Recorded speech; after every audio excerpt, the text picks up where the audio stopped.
as first named to the New Hampshire Recovery Monument Commission RSA 4:9-P organization meeting. I find that due to the state of emergency declared by the governor as a result of the COVID-19 pandemic and in accordance with the governor's emergency order number 12, pursuant to Executive Order 2020-04, this public body is authorized electronically. Please note that there is no physical location to observe and listen contemporaneously to this meeting, which was authorized pursuant to the governor's emergency order. However, in accordance with the emergency order, I am confirming that we are providing public access to the meeting by telephone with additional access possibilities by video or other electronic means. We are utilizing the electronic meeting. All members of the committee and select staff have the ability to communicate contemporaneously during this meeting through this platform, and the public has access to contemporaneously listen and, if necessary, participate in this meeting by clicking on the following website address, https://zoom.us/j/97837680426, or dialing one of the following phone numbers, 1-312-626-6799 or 1-929-205-6099.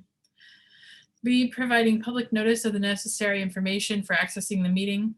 We previously gave notice to the public of the necessary information for accessing this meeting, including how to access the meeting using Zoom or telephonically. This information is printed in the House and Senate calendars. C, providing a mechanism for the public to alert the public body during the meeting if there are problems with access. If anyone has a problem, please call 608-271-3043 or email remotesenate@ledge.state.nh.us. D, adjourning the meeting if the public is unable to access the meeting. In the event the public is unable to access the meeting will be adjourned and rescheduled. I want to introduce the staff that are on the meeting assisting us. Alan Raff is the meeting host. Please note that all votes that are taken during this meeting shall be done by roll call vote. Let's start the meeting by taking a roll call attendance. When each member states their presence, please also state whether there is anyone in the room with you during the meeting, which is required under the right to know law.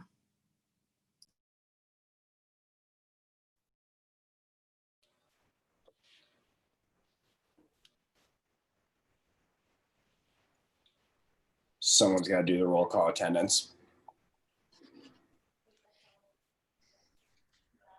Alan, would you be able to read the roll? Do you have it?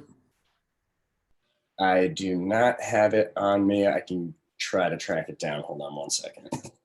Perhaps Representative Bo. I'll look at Just read people who are on the screen.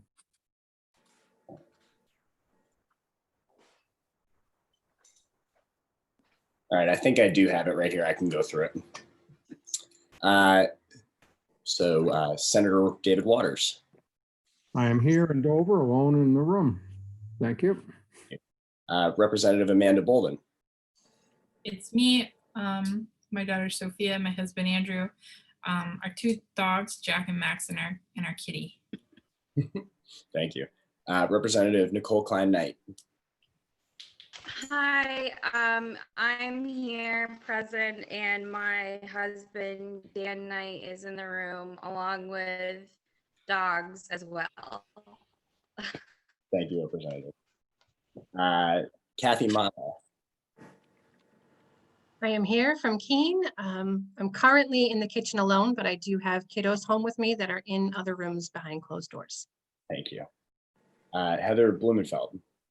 I am here present at Safe Harbor, and I am alone in the room. Thank you. Dejeme Lazar. Hi, I am here. I'm present. I'm at work. I'm in the cubicle by myself, but there are a lot of other people around. Thank you. Doug Griffin. Hi, I'm here with the dog at the flower shop. I can't do video, so I'm on by phone, but I have it on the computer with Zoom.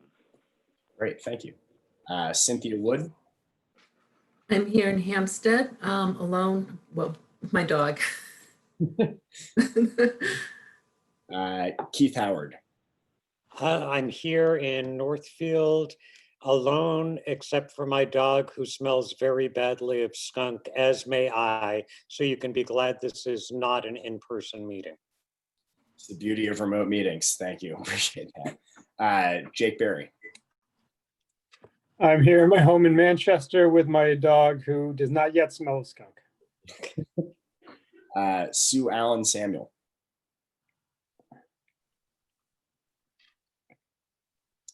All right. Shannon Quinn. I am here at my home in Concord. Thank you, Keith, for being in your home with your smelly dog. Mine are not smelling like skunk right now. I do have an adult child in the house with me in a different room studying on her own Zoom. So, Okay, thank you. So that is it. And you guys are good to go.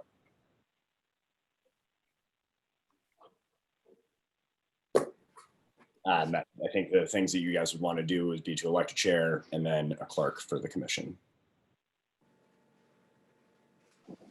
So Representative Bolden, I think you open the nominations.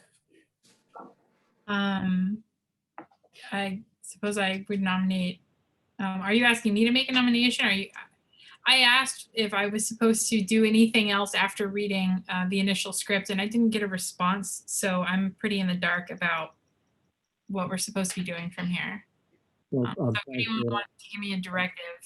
Yeah, I'm sorry that you weren't communicating. What you'll do until we have the election is to open the floor for chair, receive nominations, then open the floor for vice chair, receive nominations and seconds, of course, and then open the floor for clerk and receive nominations and second, and then close the nominations, and you will ask for one vote on all three, if that makes sense.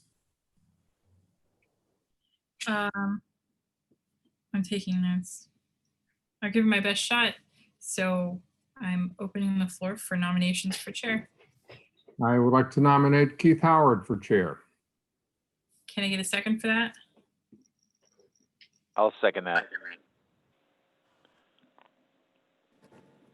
And do we take a vote now, or do we move on to another? Let's get all the nominations made because we have to do roll calls, if that is okay with everybody. Okay, so I'll accept nominations for vice chair. I would like to, Keith Howard, like to nominate David Waters as vice chair. And can I get a second on that? I second that. And can I get a nomination for clerk? I would like this Senator Waters like to nominate Representative Bolden for clerk. I'll And a second that. second for that? So now you're proposing that we just take one roll call vote for the entire slate? Unless there are other nominations. And would Alan conduct that vote, or would I? I can do that for you. I can go through the roll. Thanks. Do I need to direct you to do that? Please take the roll. All right. This is for chair, Keith Howard, for vice chair, Senator Waters, and for clerk, Representative Bolden. And we'll start with Senator Waters. Yes. Thank you. Rep Bolden. Yes. Representative Nicole Klein-Knight. Yes. Kathy Mata. Yes. Heather Blumenfeld. Yes. Dejami Lazar. Yes. Okay. Doug Griffin. Yes. Cynthia Wood. Yes. Keith Howard. Yes. Dick Barry. Yes. Sue Allen Samuel is still not with us. Shannon Quinn. yes. All right, there you go. You have a chair, vice chair, and clerk. So, Mr. Howard, I think that is your cue. You're in the lead. Okay, and you would think that I would already have called up the agenda for today. If you think that, you would be incorrect. So I am actually looking for that. I apologize. And if anybody can help me out with letting me know what the first thing is, that would be great. Yeah, I believe, Keith, that it was going to be presentation of the legislation. Okay, And I think Alan is going to be able to bring that up for us. wonderful. Alan, can you bring up the presentation of the legislation? Let me just find it again. Sorry, guys. So far, Senator Waters, you have been an excellent vice chair. So would you just like me to bring up SB 209? Is that what you want? Please. You got it.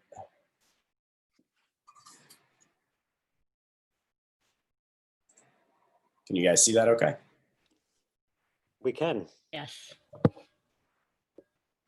All right. So here we are, and you can just direct me wherever you would like me to go on there, and I will scroll down, scroll up. Okay, well, why don't we begin by seeing if there's, since everybody got a copy of this last week, and in reading over it, is there any confusion about anything in here? I know it's written in fairly stilted language, so any confusion, any questions about the wording of this? And I can't see everybody's hand, so if you have something to say, I'm going to ask that you just speak. If I may, Mr. Chairman, I think that what's helpful is for folks just to take a look and see that that what we can do. That we're going to be talking about the location, the design, the construction, and maintenance of a New Hampshire recovery monument. And we're going to raise and expend the funds. And if there's a fund that has already been set up, which Alan could bring up the location and information that a little bit later. If you go back up where we were, Alan.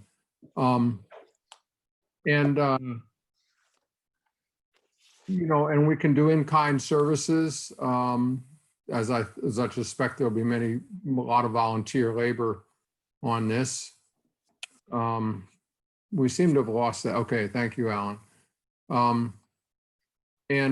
So there is a fund that is set up to build it, and then the fund will continue to do any ongoing maintenance or other items. And then we are entitled to designate a kind of a successor nonprofit entity that might continue to raise funds. This is what's been done with the police monument on the State House legislative office building grounds, and with other ones as well. And then if you go down to the duties, Alan.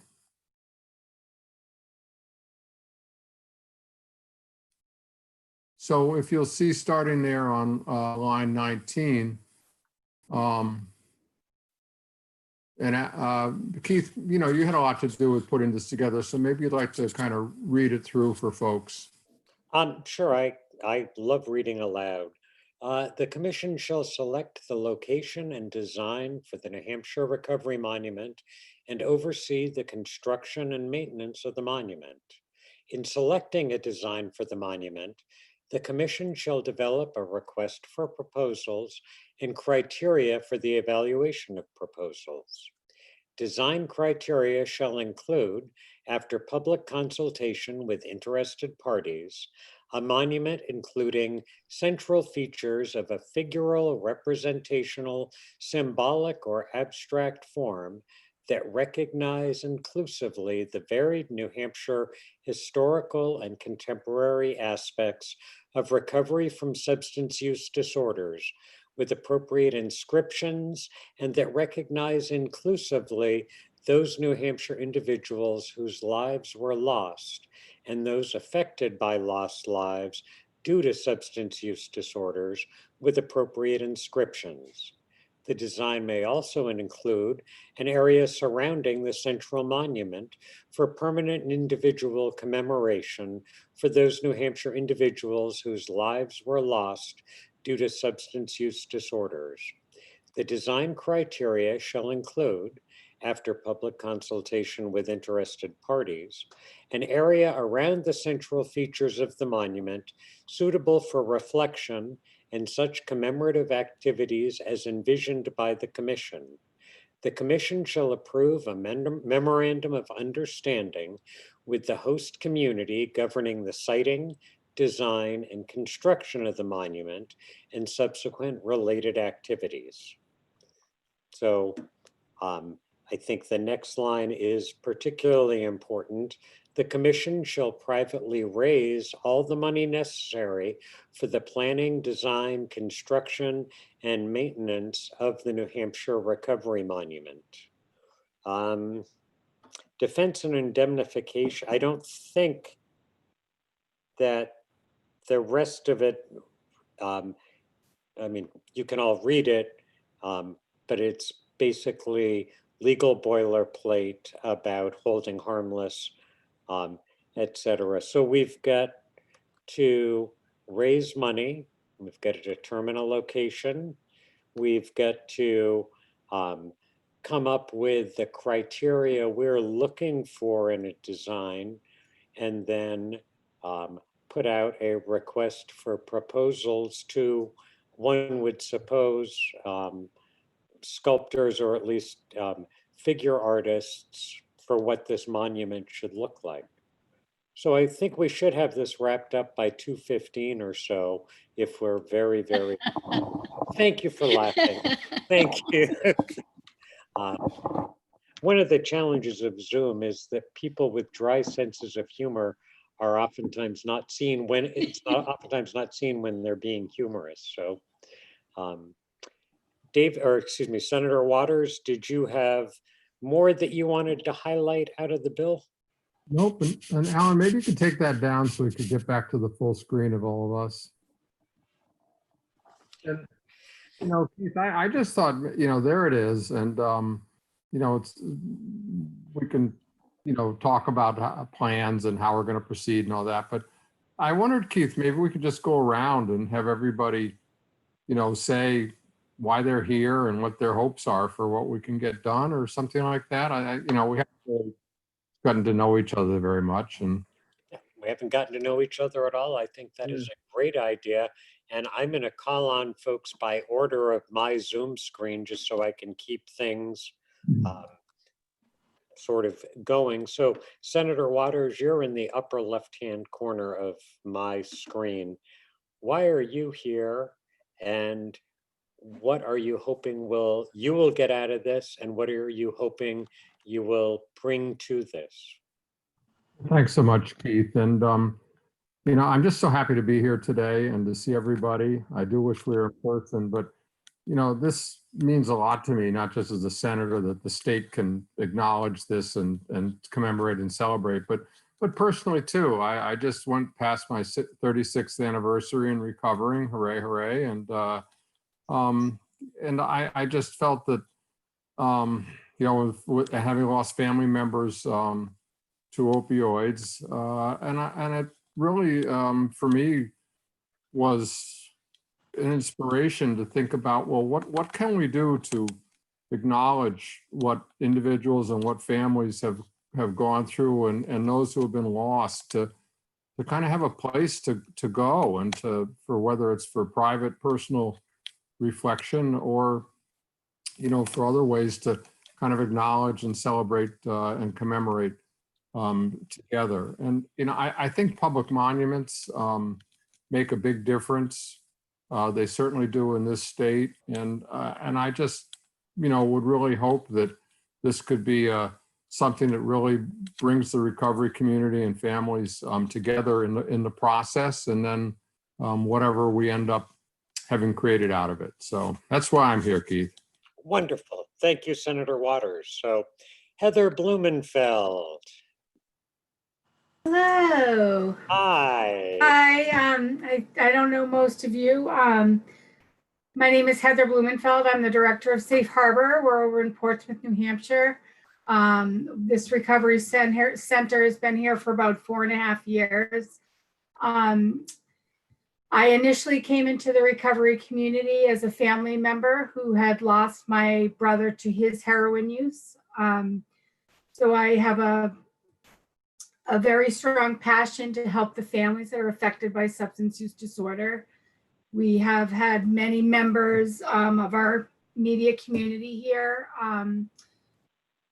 Some get well, some have not, you know, some have certainly, we've lost over the years. And I think that this monument is a wonderful tribute, not, you know, to recognize that substance use disorder affects everybody, but to have a special place to remember not only those lost, but our loved ones, you know, for a place for me to go to remember my family member.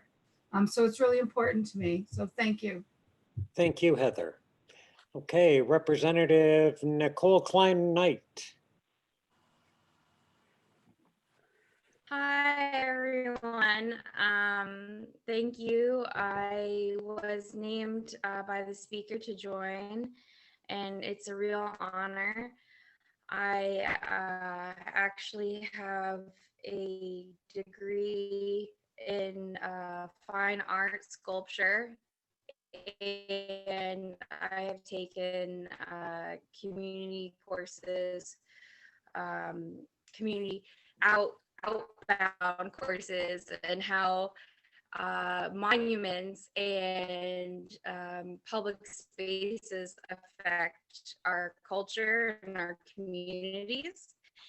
And you see a decline in crime and substance use disorder in the areas that have more art in them. You see more hope that is spread out in these communities when you show that you care with a monument such as this. So I'm really excited to join everyone, and thank you for having me. Thank you so much. And you do bring some skills that I know that I don't have. I'm really glad to have you here. So Cynthia Wood. Hi, I lost my son on January 2nd, 2015. Dave Mara, who has done some overdose awareness vigils, spoken for us in Derry. We've done a few of them. And also at the Hampstead Congregational Church, we've had multiple clergy do services in remembering those that we've lost. I think the biggest thing is since I have lost my son, the stigma. I remember standing at the cemetery, and a mother had lost her son for cancer, and we were just talking, and she said, "How did you lose your son?" And all I could say was an accident, which was. And my son was taken too quickly. I mean, he was only a matter of like a couple months that I realized that he was in the throes of it. So I was taken by surprise, and I always said, "Not my son." And I had a lot to learn after I'd lost him. I didn't know much about addiction, never ever heard of fentanyl. So I think one of the biggest things for me is I would love the lives we've lost need to be honored. They're all very special. But also too, I think a monument would be very sobering. And I believe that the younger generations and the kids, just to see it, to see it's not a choice, but it's scary and it's a dangerous game if they get into drugs. So I think it's a little bit of an education for the kids that see the monument, and hopefully it will be a place where, middle schoolers, high schoolers can see it. But again, just to recap, to get rid of the stigma and to honor those that we love. Great. Thank you so much, Cynthia. You're welcome. Kathy Moda. I have been the Center Director for Keene Serenity Center since just February. And in my time, much like Cynthia said, there's so much stigma surrounding substance use disorder. I lost my best friend 13 years ago to a cocaine and heroin addiction. And I'm hoping this monument is going to offer some hope and unity for families that have lost, friends, family members to this horrible disease, because sometimes in the midst of it, you can feel so alone that you kind of can forget that there are other people out there that have experienced what you've experienced and that they're out there. And I'm hoping that, you know, this will be able to kind of bring those people together and really be able to, again, break the stigma and honor all of those lives lost. Wonderful. Thank you, Kathy. Jake Berry. Yes, good afternoon. It's nice to be with all of you. I'm Jake Berry. I'm the Vice President of Policy at New Futures. As many of you know, New Futures is a nonpartisan, nonprofit health policy and advocacy organization. We've been working on policy issues related to alcohol and substance use for 23 years now.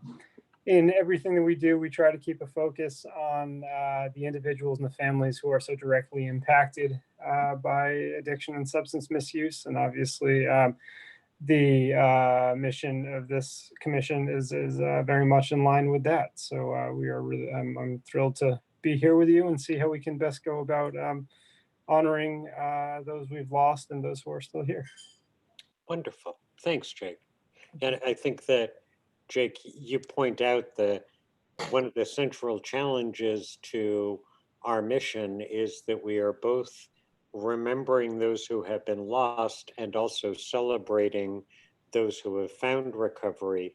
And I think that that will be a litmus test that we'll need to apply throughout is how do we send that dual message that we will never forget those who have been lost, but that we also want to honor people who have managed to find recovery. And I think that when we have squared that circle, we will have done a great thing.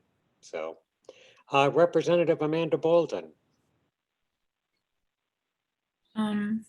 So I'm Amanda. I live in Manchester. I'm actually the next district over from Nicole. We're probably a 5-minute drive from each other. In my first term, I put in a bill, the Narcan bill, to make it easier to get Narcan and make it possible to have Narcan over the counter. And it was Governor Hassan who signed that bill and move forward, I guess, like the enabling part of the legislation to work with like CVS and other pharmacies to make over-the-counter Narcan a thing, because they had to pick it up on their end, you know.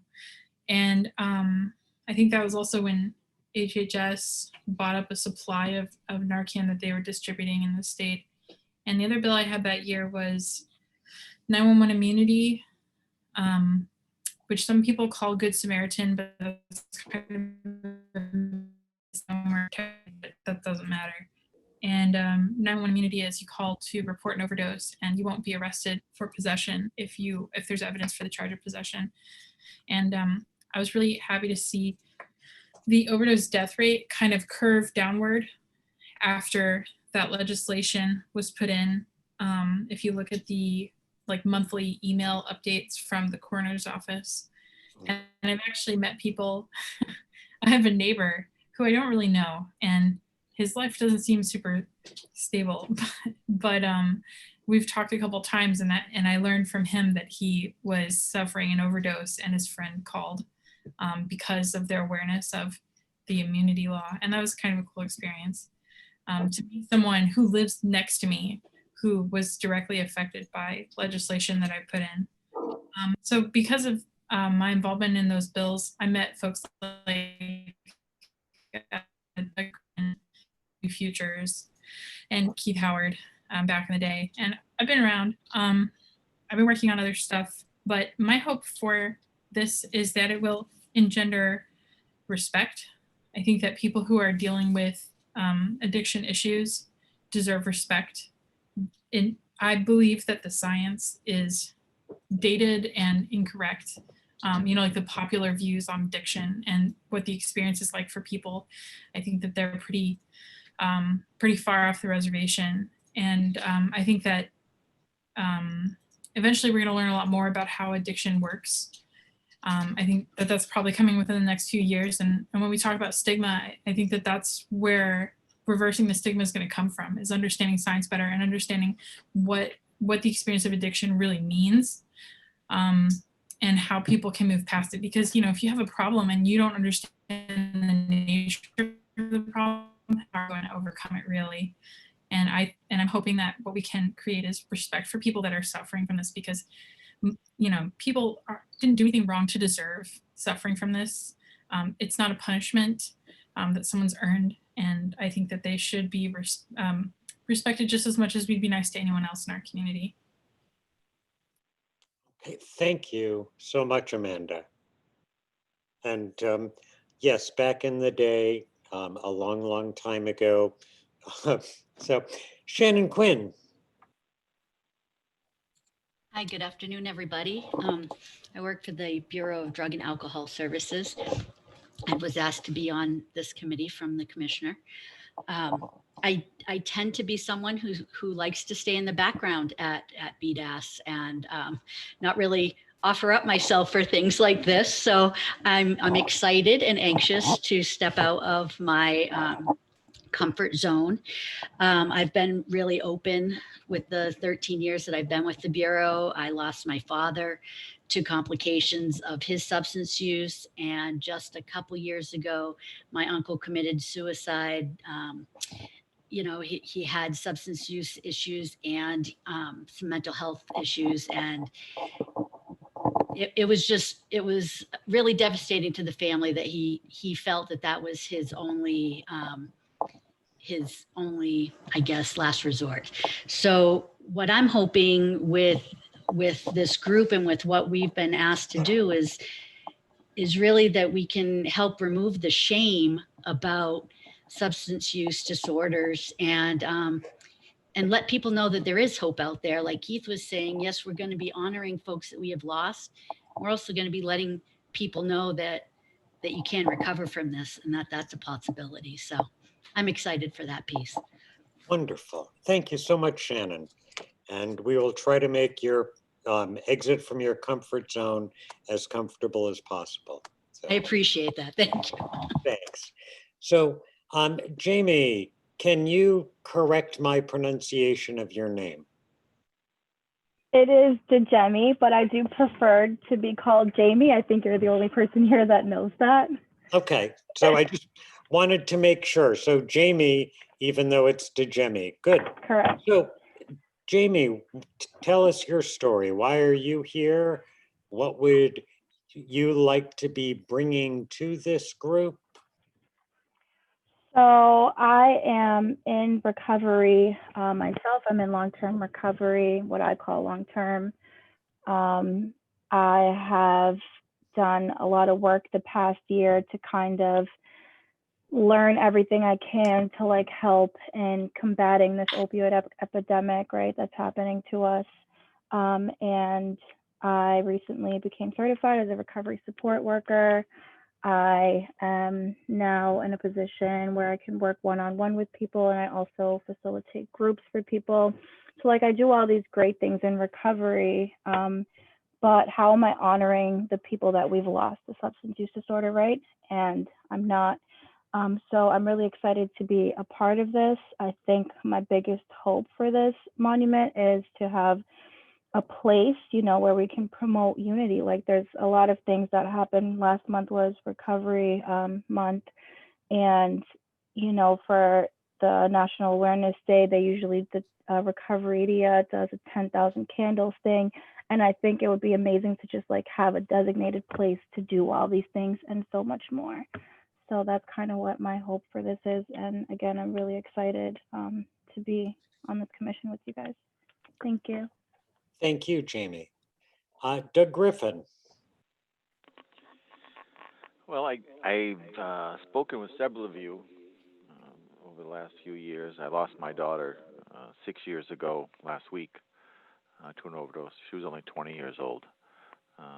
And since her passing, our lives have, and I'm sure Cynthia would back me up with this, that your life completely changes losing a loved one.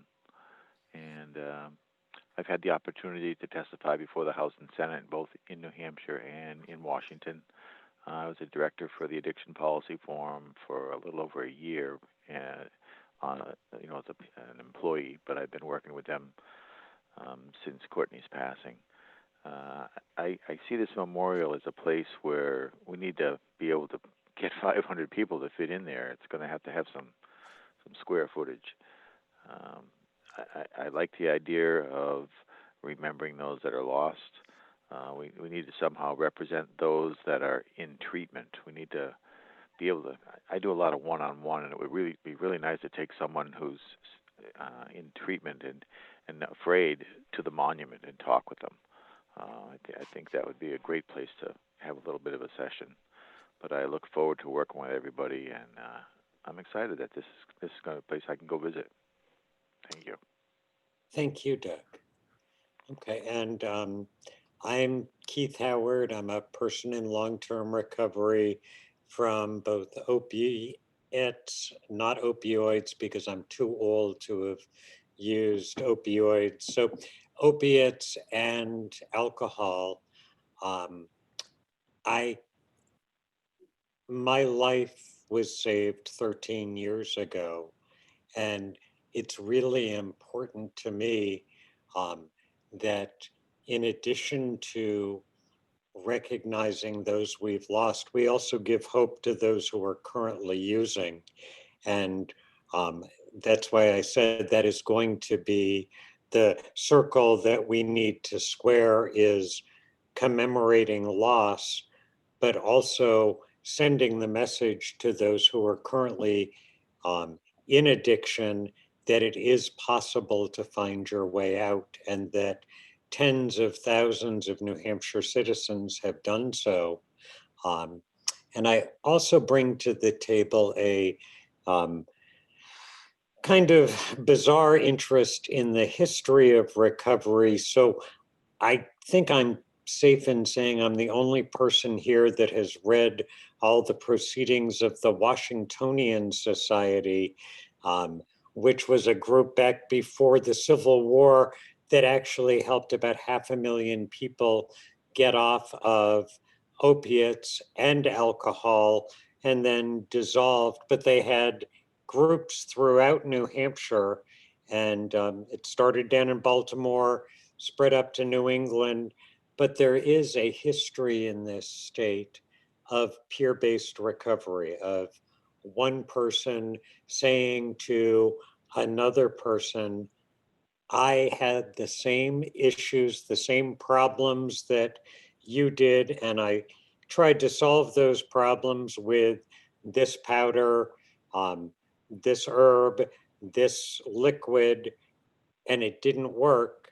This is how I managed to change my life. And I do think that it's really important that this monument also represent the New Hampshire live free or die, not just independence, but also interdependence. The notion that when you want to put up a barn, you don't do it yourself, you call all your neighbors, and they know that when they need to do something, they can call on you. And that really is how my recovery has gone. And so, yeah, I'm also director of Hope for New Hampshire Recovery in Manchester. And that is what we're all based on, is that we're much stronger together than we are as individuals. So that's why I'm here. I'm sorry. So is it Alan who is called the New Hampshire Senate Administrator? That's me. That's you. So besides that it's your job, why don't you tell us about you? My name's Alan Raff. I am the Deputy Chief of Staff for the New Hampshire Senate, and I am the Zoom administrator for commissions and study committees, as well as your public hearings that we started remotely last spring. I myself have a bunch of family members, though, who have been impacted by addiction, whether it be alcohol, opiates, both.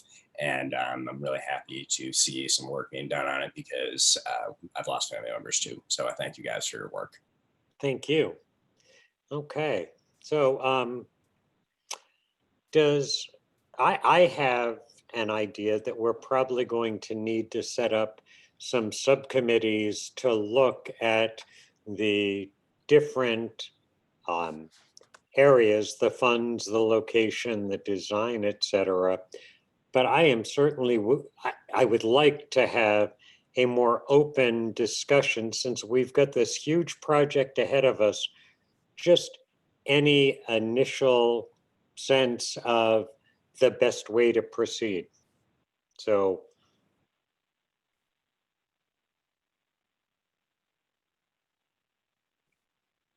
Well, I'll just chime in a little bit, Keith. You know, I'm really excited about this in part because I think the process is going to be really interesting. You know, this is not, there's no roadmap for us, and it is something that's going to really require not just our kind of working together and getting to know each other and sharing ideas, but also with the organizations that we represent, and that's the general public who really ought to have a say on this. So it's going to be interesting. To, you know, how we'll proceed. I had kind of thought, and particularly with Representative Klein Knight's expertise, perhaps, is that, you know, it might be useful for us to have our next meeting be a kind of a presentation on, and maybe a couple meetings on, you know, what have people done for various kinds of monuments. And we've got some ones in the state, you know, there's obviously the Fallen Officers Memorial. We've got the one that was just ribbon cutting last year for public works employees who have died. And then I know the state police are doing one, and there's various veterans memorials around the state, and you know, and also just maybe a little bit of the history and other places that, you know, I mean, there's all kinds of Civil War monuments. I mean, you name it. There's a lot of things out there. And I wondered if, you know, Representative Klein Knight would, you know, maybe have some thoughts about pulling together a presentation. I think a little later on, we might ask people who have recently done one of these, a monument, about, you know, how they went about it and what it costs and stuff like that. But for now, I think getting the kind of lay of the land, just, you know, ideas that, and then we're gonna have a lot of talk about just, you know, what do we want to have, you know, in this, and what's important to us, and so on. But okay. If I could just chime in, I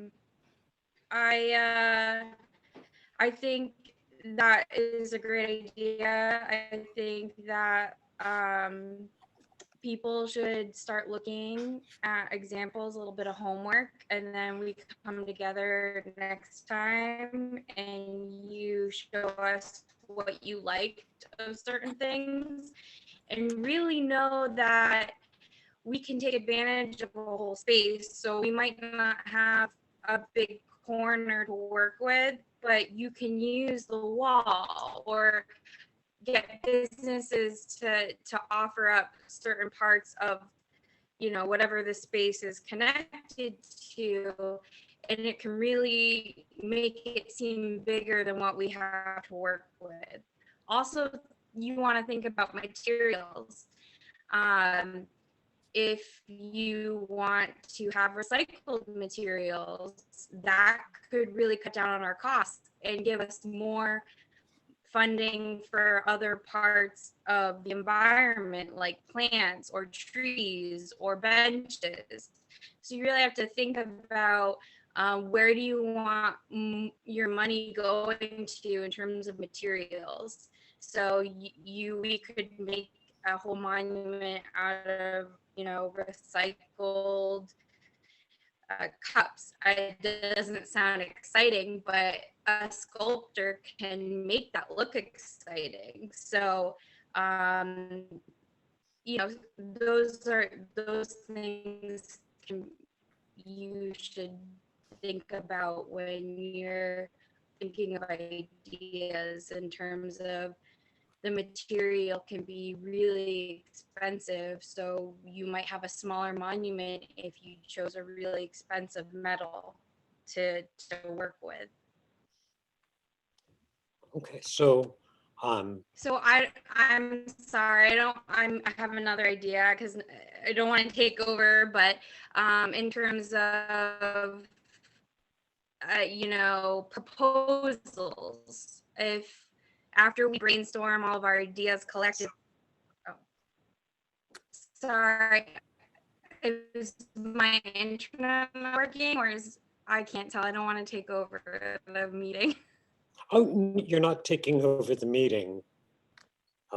You bring expertise to this that I don't think the rest of us have. So would you be able, Senator Waters had mentioned the idea of you taking a broad historical look at statuary and monuments, and would that be something you would be able to prepare for our next meeting, is just like a 15 or 20-minute presentation on how monuments have been viewed and perhaps what makes some monuments more likely to be cherished into the future as opposed to having just forests grow up around them?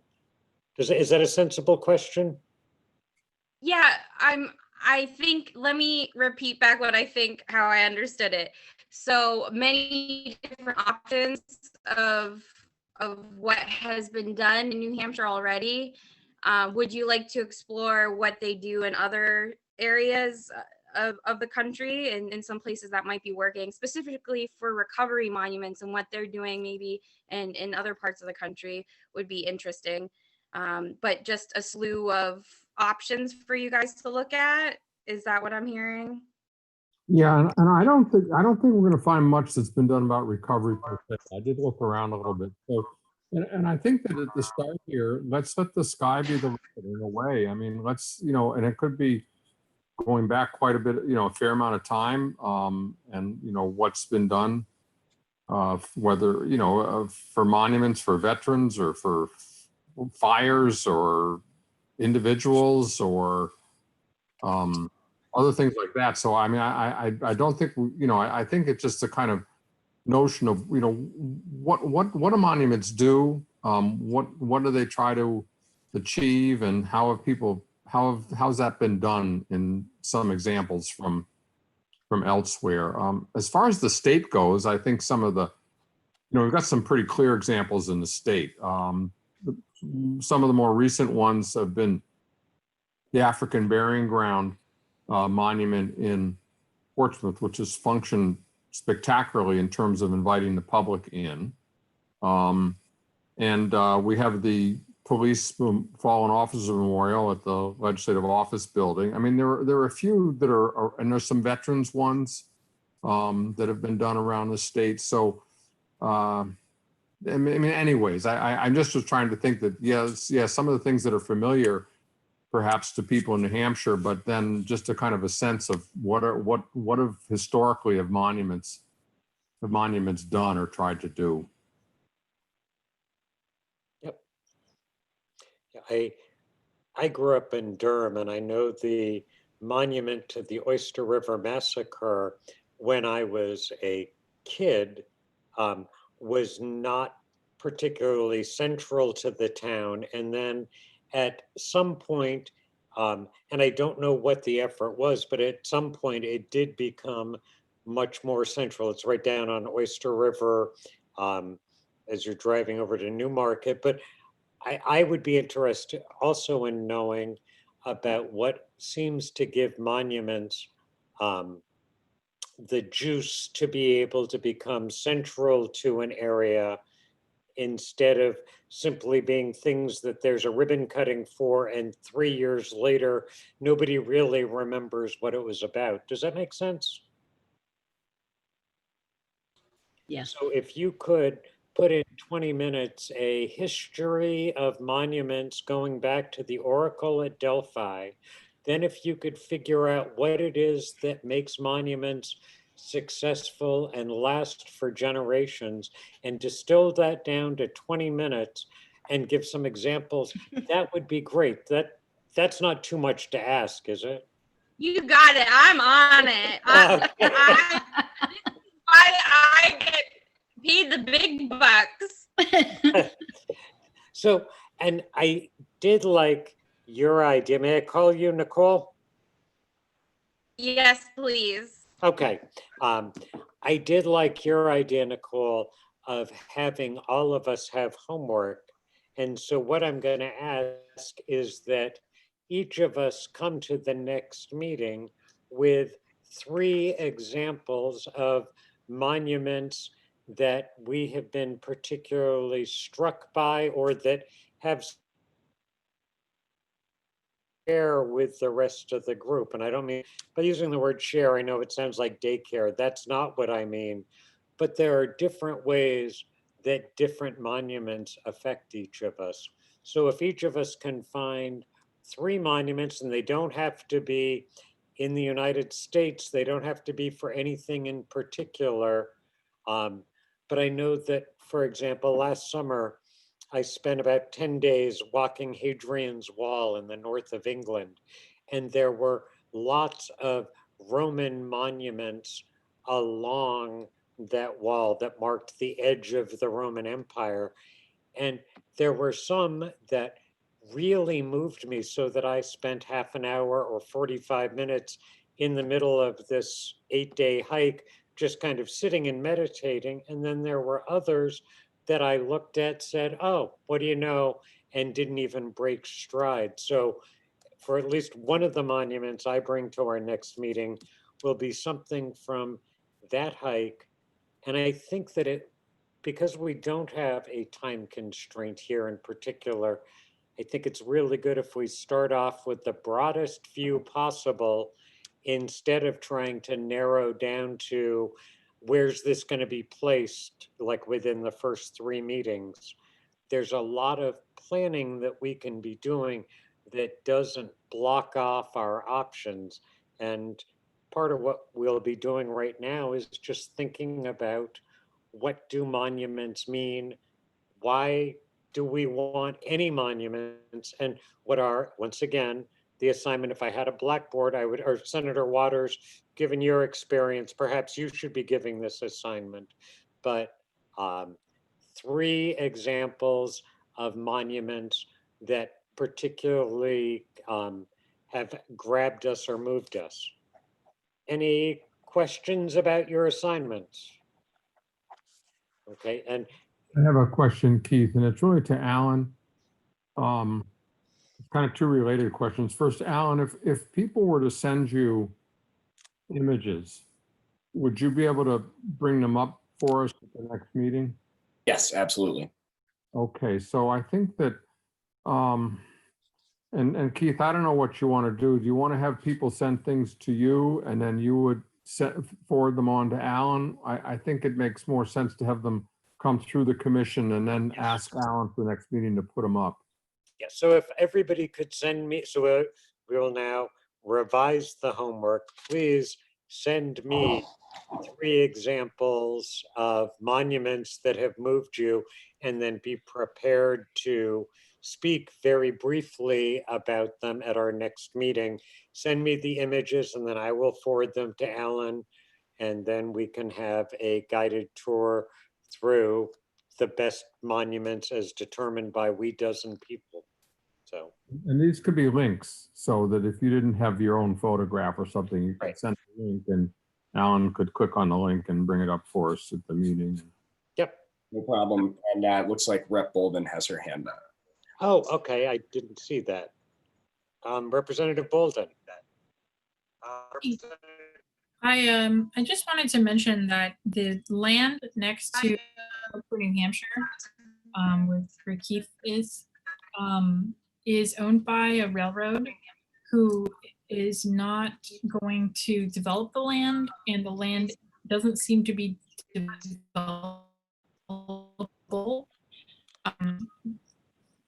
Let me clarify. I think that there's a potential to use the land, and that the railroad might be perfectly happy to get rid of the land. I don't think that ever, unless something happens with, like, I don't know, standard of living, I don't think that they're going to return to using it as a railroad. I think they haven't used it as a railroad in decades, possibly longer. And it's directly next to Hope for New Hampshire. Like, it's the grassy space between the building and the road is this strip of railroad, and it runs, the entire railroad runs diagonally across Manchester. And if you look at like a map of Manchester, and you're looking at like where homes are and where buildings are, you'll see these odd little triangles and squares throughout the city that are undeveloped. There's nothing on them. And it's because the railroad is there. And I guess buildings were built around the railroad, and then the railroad was, it became, they stopped using it, stopped running trains there. And because the tracks are in the ground, I'm assuming they can't develop it, and no one's interested in buying these little parcels, little sections of the city. It would, I assume, be prohibitively expensive. But if you're just going to put down some kind of monument, maybe it can be improved. And I suspect that the land wraps around the Hope for New Hampshire building, and maybe there's a potential to create a park of some kind. So I think that the rail company might be, they're probably paying taxes, a small amount of taxes on that land. They might be really happy to give it away to get that off their backs. And the other thing that I wanted to mention was that the commission might put out a call to artists across the state, maybe outside of the state as well, and see what proposals people have for what artists envision, what materials they want to use. And then the commission could review all of the proposals and vote only on hiring an artist to do the work. And we could vet their backgrounds, make sure they're reliable. And maybe that could be the process that we go through as a commission. So that was my proposal, was that maybe that land could be acquired. Obviously, Hope for New Hampshire is not close to downtown, and downtown is kind of like the nightlife area, and maybe that's where you think that a sculpture or monument ought to be. It's across from a Walgreens or CVS or something, and like a Price Right. Like, it's not the most visually appealing part of town, but that's why I mentioned that the land kind of wraps behind the Hope for New Hampshire. Maybe we can create a space there that makes it seem less consumer, less storefront, and more neighborhood. And I don't know. So just a proposal. But like I said, there's little parcels of undevelopable railroad land all throughout the city. And it might be possible to get a piece of land that can be owned by, I suppose, whatever entity needs to be created to raise the funds and perpetually exist to maintain the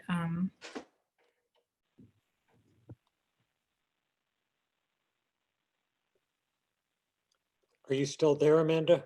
Oh yeah, I said thanks, and then I muted myself. Oh, okay.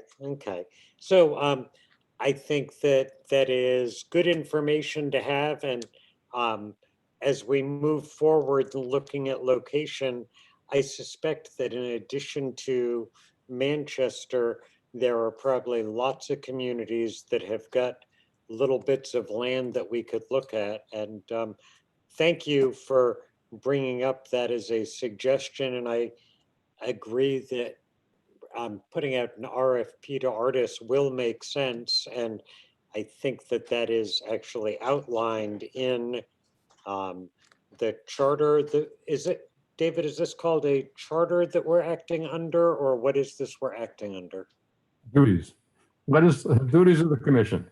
Duties of the commission. Okay. I think one of the duties is that we put together a request for proposals and send it out. And Nicole, I saw that your hand was up, but I couldn't stop talking, and I apologize. No, it was good. I just wanted to second what Representative Bolden said. Definitely after we do the homework, I think it'd be good to pick, key markers of what we agree on. Then we send out the proposal, since we all were like, yeah, that interested us. This is what we want to see in an artist. Or also, I don't want to put the cart before the horse, but I'd say that also looking at areas is even more so important than looking at monuments that you might like, because you're going to be confined if you pick out a certain space that can't hold your monument. So really, space can be something you look at first before you look at a monument you like, I would argue, just because then you can look at a space and get ideas what to do with that space. So, and we might be limited by the options of space we have in the state. And when you're thinking about space, I just want to say I challenge you in the location, like Representative Bolden mentioned. This one's really accessible to where there's a lot of groups and community for recovery. Or do you want to put it in an area, you know, that's accessible to, you know, walking distance, so people that don't have transportation? Or is there an area where a bigger population suffers from you know, substance use disorder? So where do you want to put this monument? Affects, it can be very important. Right. Thank you. Yep. Yeah, and I think there may also be, and I do see your hand, Cynthia, it may also be important to think about, is there any historical import? Is there any part of this state that is particularly historically tied to recovery? But Cynthia, did I see your hand? You're muted right now. Okay. Sorry There about that. No, I just have a question. I wasn't sure, and I tried to look this up. Are there any other states set to have a recovery monument? Are we the first?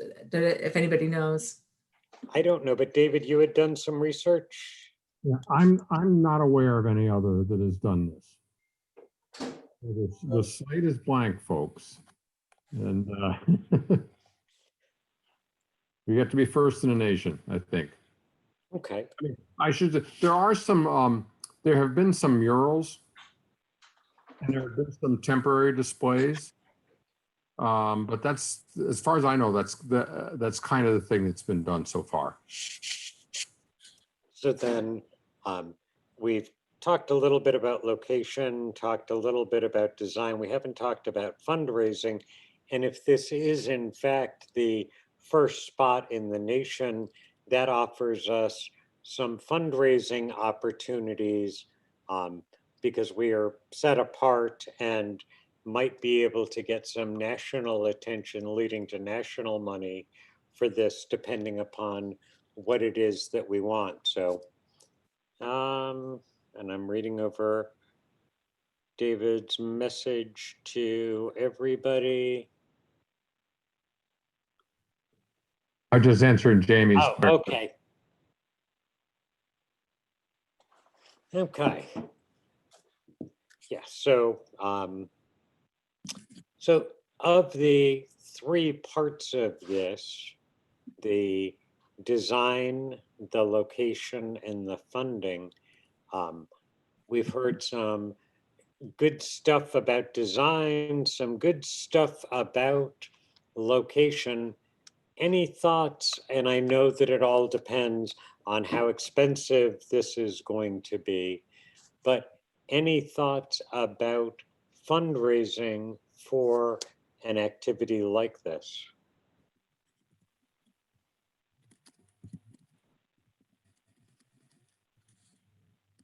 Yeah, I'm sorry, I gotta write a note. I'm writing a little note here. Oh no, like there are lots of other people, David. So anybody have money that they'd like to get rid of, extra cash? Mr. Chairman? Yes. Would it be worthwhile? So I don't know what kind of timeline Senator Waters was expecting when he envisioned this originally, but I've heard a couple of years maybe from this meeting to standing in front of a monument, cutting the ribbon. And so I was wondering if it would be ideal to create and maintain a website where someone can make donations online, significant people, and where we could take, you know, maybe put in updates, photos. I would think that would be a great idea. Does anybody object to the idea of a website?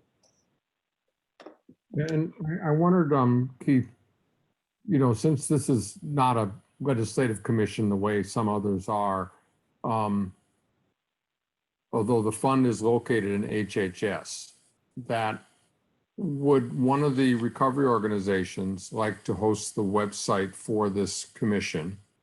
Or should we explore with HHS having the website? And I think what I envision is other commissions have websites that basically provide access to the minutes, provide links to the presentations that have been offered, and allow folks, to click on, when we get to the RFP process, to find out what we've come up with there, and also then to click on a link so they can make their donation to the fund that has been set up. But we do have a fund set up. I asked that to be done, and it is set up. It has received an initial donation, and it is open for business. And I certainly would be happy to. We have a subgroup working on fundraising. I think a couple $100,000, maybe 200,000 at the very tops. I think will create a great, really what we want. And there's going to be a lot of donated materials, a lot of donated labor for this. So I think we'll be able to really get something that as I said before, let's just decide kind of what we really like, and the actual cost is going to come down to what the RFP process produces and this, that, and the other thing. But okay. Other comments, particularly from those of you who haven't said anything. This is one of my frustrations with Zoom. Please go ahead. I don't know how to raise my hand. Okay, right. So just interrupt. Because I'm waving here. You probably can't see it. No, I'm wondering how Shannon Quinn keeps her face so still. Great question. I don't have access to a camera, a webcam. I've seen other places in my travels, and if they're in congested areas, I'm thinking of Washington off the top of my head, where they create a park and the homeless population just moves right in there and takes over all of the benches. So it kind of scares me to have the monument in a highly congested area, and I don't know why we would need to. Sorry, That's can my you state your name for the notes? Doug Griffin. Doug. okay. Mr. Chair, this is Jake. I'm wondering if that may actually be an asset to us, and if we're thinking about doing this as a park in a somewhat centralized place, I'm wondering if we could also have a sort of resource referral element to it. If we may find ways to have information available there to people who may be homeless or battling behavioral health issues of their own, if they can look to that as a resource place. That is a great idea, but again, I don't want at our first meeting within the first hour and a half that we've been together for us to be even to think about, oh, this is going to be in downtown Manchester, or this is going to be in rural Freedom, or anything else. I would like for us to keep the slate as clean as possible for right now, so that we can really be doing this in an orderly and almost philosophical manner, which does begin with Nicole giving us some background on monuments and really thinking about what it means that we are doing, instead of trying to narrow it down to, do we want the benches to be made out of stone or wood?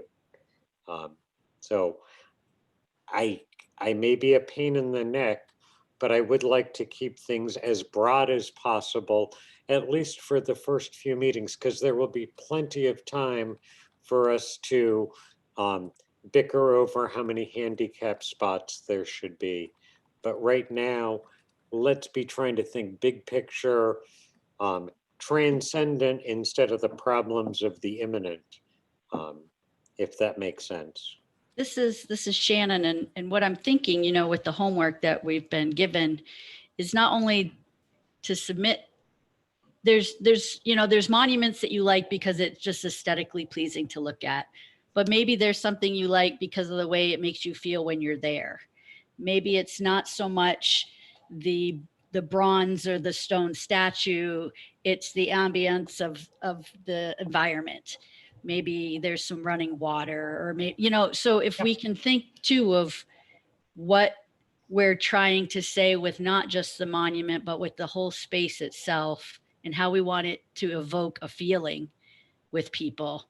And it could be a whole myriad of feelings that come out with something like this. I'm sure it's going to be a space that is very deeply felt by people. So when we're thinking about our homework, think of also, how it makes you feel, not just what it looks like. Thank you, Shannon. That captures my feelings absolutely.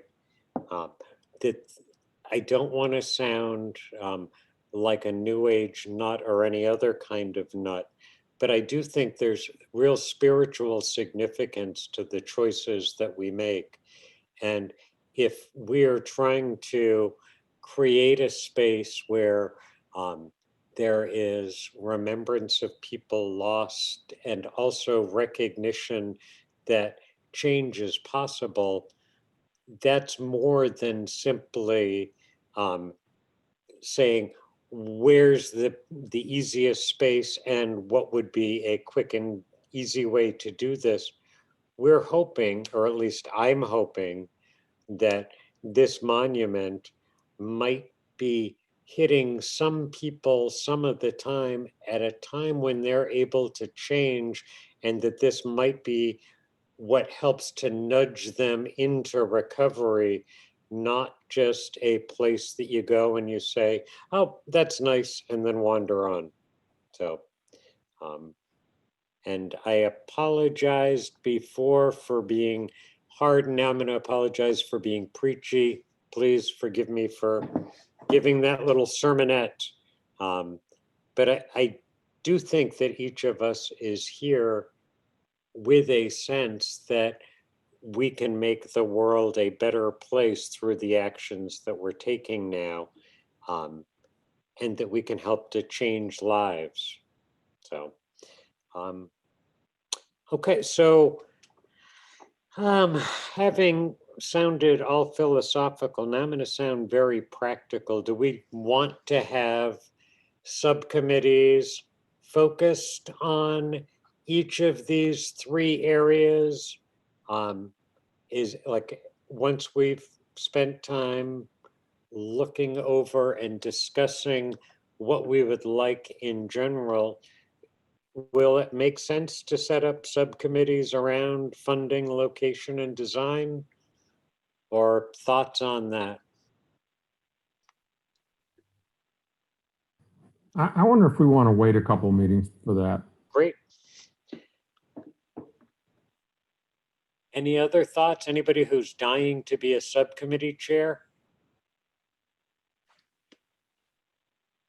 I would say perhaps, Mr. Chairman, that if you'd like a little bit of a steering committee, it could be the three of us who are elected today and anybody else who'd like to volunteer, that could meet, between the commission meetings and kind of come up with an agenda and talk about some things that might come before the commission. But aside from that, I think we just, when the time comes, yeah, we're going to have a subcommittee for dealing with the RFP, and probably one for location and one for fundraising. But I don't think we're ready. That is like manna from heaven for me. I don't have any real desire to set up subcommittees now. So the notion, though, of a steering committee, I would like to make it be available to any of the members that would like to attend. But any thoughts about having a steering committee that sets the agenda, that kind of thing? Any objection to that notion? Okay, and if we could make the time that we're going to be meeting known just by email, and since it'll be in Zoom, anybody that wants to join us, I think would be a fine thing. Any objections to that, either Amanda or David? We'd have to be sure we didn't have more than a quorum. We wouldn't want to have a quorum of the commission members in the subcommittee, because then it would become a public meeting. Oh, okay. Okay, so is there a solution to the problem? But I just want to have that as a caveat. Yeah. Yeah, I can't imagine that so many people would be dying to go to yet another meeting. But I would like to make that available to folks. Is there a solution to the problem of that becoming a committee? Are you saying, David, that it would then become a committee meeting if we have a quorum at a steering committee meeting? Yeah. So I think that what you could do, Keith, is that do as you wish. Ask, say, look, we've scheduled a steering committee meeting for such and such a time. If you'd like to join, let me know. And that you could just, monitor that to make sure that we didn't get to the quorum level. And so it might be that if it got to the quorum level, you'd probably just want to say at some point, no, we don't want to reach a quorum. So just, you would be able to cut off the number of people who could join in. Okay, that makes sense. Any thoughts about what David has just said? No, but I do have a question. How often are we meeting? I think we're aiming toward monthly. Is that how you understand it, David? Okay. I mean, there may be times where we're going to need to meet more often than that.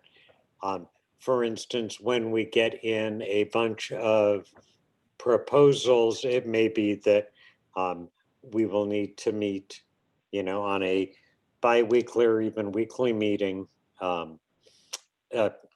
basis, but for right now, just monthly. And is this a good time for folks, Monday afternoons from 1 to 3? Yes. I know that it gets me out of a regularly scheduled Zoom meeting, and that is fine with me. So, okay. What else is there that we would like to accomplish at this meeting? Because I hate it when meetings run on simply because they're scheduled to run on, but I don't want us to leave this meeting until we've done everything we need to. Keith, could we assume then that the steering committee will figure out where and what a website will be? I think unless anybody on the commission is volunteering to take responsibility for putting together a website, then it probably should be the steering committee. I'm not seeing anybody jumping up and saying, yes, I would like that task. I guess one question would be to Shannon, whether she thought that HHS could be the host for it, as it is for some other things. So that's something she could check out. I can look into that. We definitely have a BDAS web page within the DHHS website, but I have to put out there the DHH website is not very user friendly. It's not the most dynamic website available, and I'm not sure if it can receive donations. I know that there's a lot of stipulations that comes with our Department of Information Technology and Information Security. So I will ask a few questions and see what the options out there are. But it might be that the DHH website is limiting to what this group wants to do. I guess, I think it'd be a very simple website with just links and minutes, but as far as the donation goes, there is a fund set up in HHS for this. Correct. Yeah. It wouldn't be that this website would receive donations. It might just simply provide that address and say To check mail the donations. Okay. too. So, yeah, because I just, let's keep it simple. Hmm. Yeah, I'm trying to think because we have a doorway website that's more public and go ahead, Representative Klein Knight. I can make its own separate website for free. It'll have an ad on it, say like powered by the company that I use it. If Representative Bolden wants to help me create the content, I could just create the platform for everyone. It wouldn't take me that long. If it solves a lot of problems, we could have our own website. Mr. Chairman, Mr. Vice Chairman, for what it's worth, this is doable without having an ad and at a low cost, but we can talk about it in the steering committee. Okay. Okay. I think that it's gonna, we probably don't even need to involve the Excellent. That would be best probably. Okay. Thank you. I had a question for the commission members because I'm taking notes and I just wanted to make sure that I use people's titles properly, but I don't necessarily know everyone's title. So I was wondering, Cynthia, do you have a title? And if you don't, do you prefer to go by Ms., Miss, or Mrs.? You can do Ms. And Doug, do you have a title? Yes, it's Doug. Oh, thank you. And Jake, do you have a title? Is he still here? Oh, Sorry, I am still here. Yeah, and I won't, yes, Vice President of Policy at New Futures. hang on, let me write that down. Vice President of Policy at New Futures. And Shannon? Yes, I'm a program specialist for the Bureau of Drug and Alcohol Services.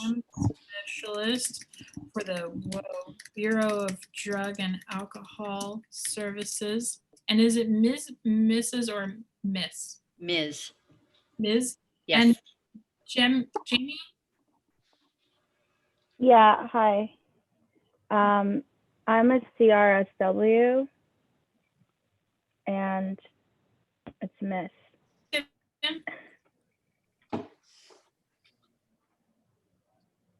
I'm sorry, can you say that again? CRSW? Correct. And is it, you said it's Miss. Miss? Yes, MS. Okay, I think that was everyone. Thank you very much. Oh, thank you, Amanda. Okay, would we like to set up a time for the steering committee to meet so that way it's out with everybody? How would next Monday at the same time be for you, Amanda, and you, David? Indigenous Peoples Day. I'm free. Okay. What I would suggest, my schedule is going to be crazy, but I would suggest 2 weeks because have it halfway between.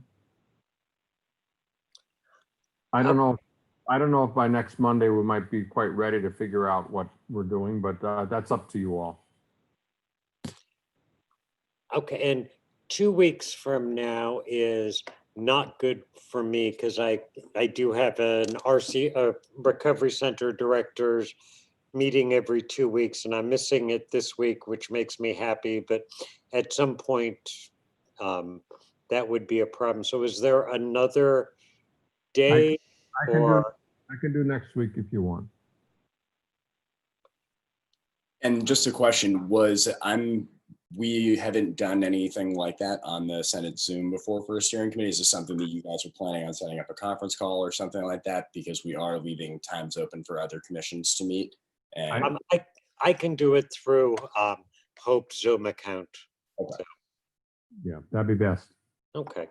Now, if we could make it 1 to 2 instead of a longer time, then I would be free 2 weeks from now. I just have a 2:30 meeting that I need to be on. Is that possible for you, David? Yeah, and I think the steering committee should be no more than an hour, just Okay. max. There's an understanding amongst us. Good. Then, and is that good for you, Amanda, on the 19th from 1 to 2, a steering committee meeting? Yeah, that works for me. Okay. And if anybody else on the commission would like to join us, just send me an email letting me know that you'd like to join us, and I'll make sure you get an invitation. Okay. Keith, this is Shannon, and I was just checking the meeting invite for today, and under scheduling assistant, I did not see everybody's emails. So I'm not sure we'll be able to send you. Okay. Email. Did you receive an email that was sent out to everyone outside of the Zoom invitation, but just an email? And I think that last week, Shannon, there was a point where a list of all of the members was sent out as an email attachment. Does anybody else Oh, remember I that? remember that. Okay. So So it's in there. I will look in there. Yeah. Thank you. Yep. Okay. So other things that we need to get done today. We should have a public comment period if Alan, if there's anybody who's on and wants, and Alan could open it up. It does not appear as though anybody, well, if anybody would like to speak, please raise your hand. If you're on the phone, you can press *9. If you have anything that you'd like to say. And it doesn't look like anybody. Okay. Then anything else that we need to accomplish today? And believe it or not, Mr. Chairman, we have to do a roll call vote to adjourn. Okay, and before we have the roll call, before we take in a motion to adjourn and have it seconded and then take the roll call vote, want to remind everybody of your homework. And that is to send me 3 images or links to images of monuments that mean something to you on whatever level, whether it's because you think they're aesthetically pleasing as works of art, whether they make you feel a certain way, whether they've got some historical significance that's overwhelming, but just send the images. And then at the beginning of our next meeting, we're each going to talk about why those particular why we chose those particular monuments. And this is really just to get us all thinking about the task that we have before us to choose a monument that's going to represent people who have been lost to addiction and people who have found recovery from addiction. So now I will entertain a motion to adjourn. Or just stay here forever, your choice. Motion to adjourn. Oh, thank you, Amanda. And is there a second? I second that. Thank you, Heather. Oh yeah, everything gets a second. So who is it, Amanda? Are you the one that does the roll call, or is that you, Alan? I can do it. Okay. All right. Senator Waters. Yes. Representative Bolden. Yes. Representative Nicole Klein-Knight. Yes. Cynthia Wood. Yes. Jamie Lazar. Yes. Doug Griffin. Yes. Heather Blumenfeld. Yes. Jake Berry.